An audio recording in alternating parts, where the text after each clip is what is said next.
Jim, our final question from the Cult of Cornette Facebook group from Derek Everhart. Oh, come on now. Hey, Derek. Oh, my God, that is funny. That is funny considering the question. What do you think I don't care if you are Everhard. I still don't like you. Well, it's Everhart, but his question was, what do you think of Jericho saying Hogan was a better worker than Flair? When did he say that? I will find the quote right now. Hold on. Give your initial thoughts, please. Well, my initial thoughts are Jericho must think that he lives close to Hogan and Flair lives hundreds of miles away, so he wants to be nicer to Hogan. I don't know.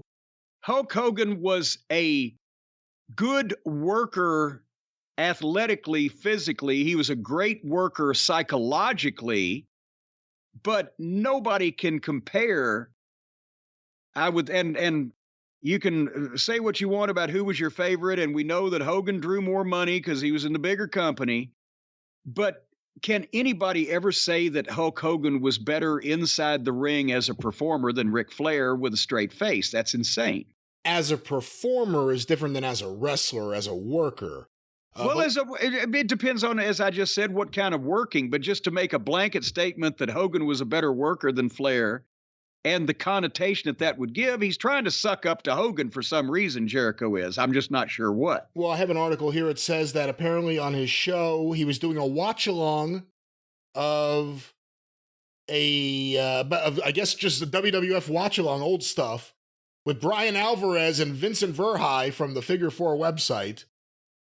And here's what Jericho said about Hogan and Flair. Quote, I will say to this day, and people will bag, here's a clickbait.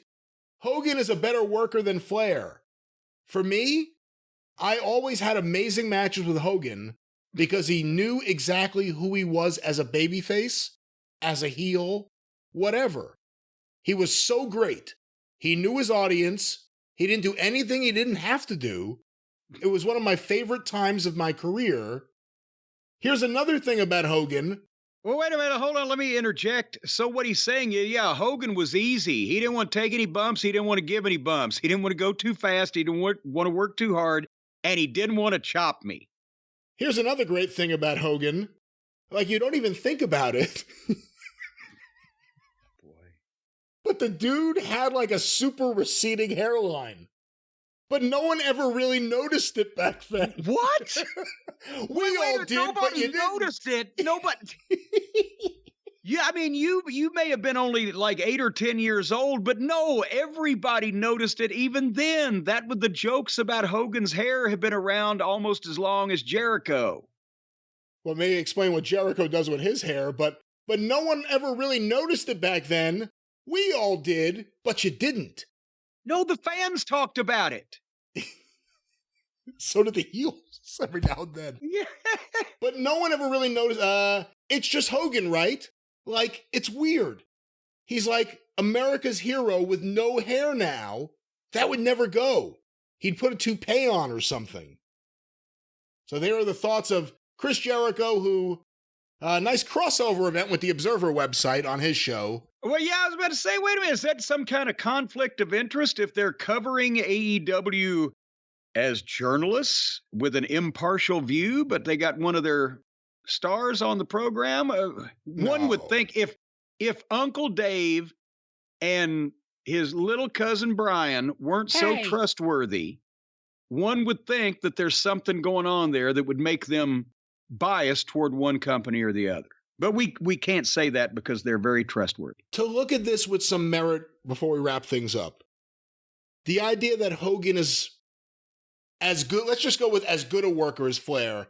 Can you make the argument that because it's a different style of wrestling altogether, that it may be true? I mean, to what Jericho is actually saying here, Hogan did exactly what Hogan should. Like, Hogan shouldn't have been out there working like Eddie Guerrero or something, right? Right. Flair did what Flair should do. It was perfect for Ric Flair. He worked like Ric Flair. Exactly. So, I mean, in a sense, obviously, Hogan wasn't working Ric Flair-style matches.